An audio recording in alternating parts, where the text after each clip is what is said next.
só recapitulando alguns dados aqui.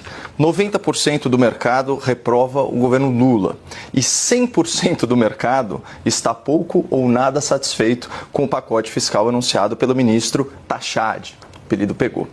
Bom, endereçando a crítica aqui do meu estimado debatedor, quem é esse tal mercado que tanto rejeita as políticas do governo petista? São 105 agentes do setor financeiro, entre gestores de fundo de investimento, economistas, analistas e tomadores de decisão, que foram ouvidos pelo Instituto de Pesquisa Quest. Portanto, o mercado, nesse contexto, pelo menos, são alguns dos maiores especialistas do país em finanças privadas. É gente graúda que decide, que influencia para onde que flui a corrente de riqueza que circula pelo sistema financeiro nacional.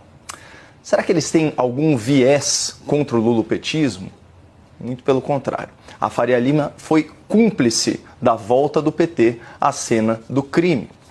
Comunicado do Banco Credit Suisse aos seus correntistas em 2022, aspas, se Lula for eleito, ele será pragmático, com aprovação de reformas e com algum avanço no processo de consolidação fiscal.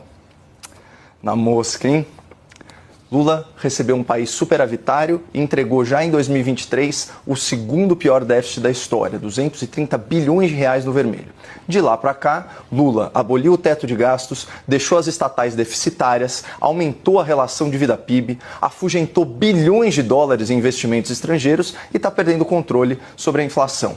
Se o Credit Suisse ainda existisse, os responsáveis por esse relatório certamente seriam demitidos. Mas, voltando aqui para as eleições passadas, manchete da Folha, outubro de 2022, Faria Lima progressista promove jantares para aproximar indecisos de Lula.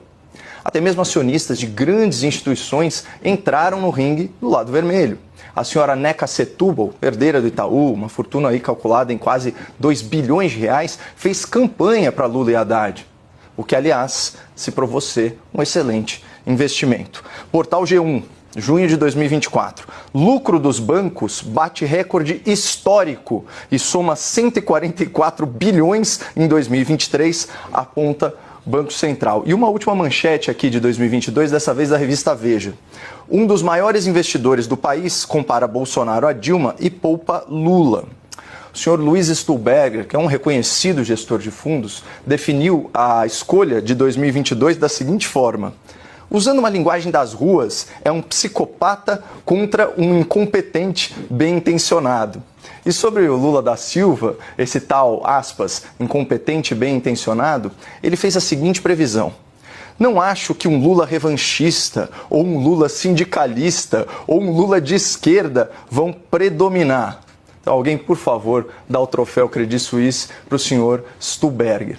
Mas justiça seja feita. De lá para cá, o Luiz Stuhlberger, assim como vários outros Faria Limers, já fizeram o seu treino de triatlo, já vestiram o seu sapatênis, se olharam no espelho e reconheceram que foram enganados pela máquina de propaganda petista. Vejamos aqui o que diz o senhor Luiz Stuhlberger hoje em dia. Aspas. Eu me penitencio por ter acreditado que o PT poderia, minimamente, ter alguma seriedade fiscal. Então, essa aterrissagem, na realidade, ela aparece na pesquisa Quest, Basília.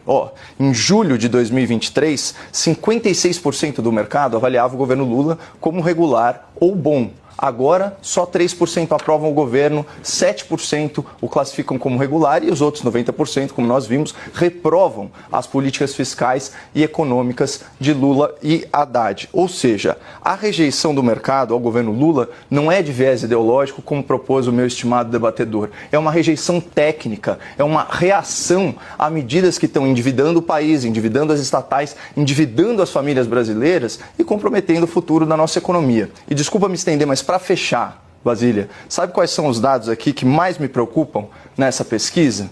Esses aqui. 96% do mercado considera que a política econômica está indo na direção errada. 88% dos agentes econômicos acreditam que a economia brasileira vai piorar no ano que vem, 2025. E, finalmente, 67% dos entrevistados disseram que vão aumentar seus investimentos, mas lá no exterior.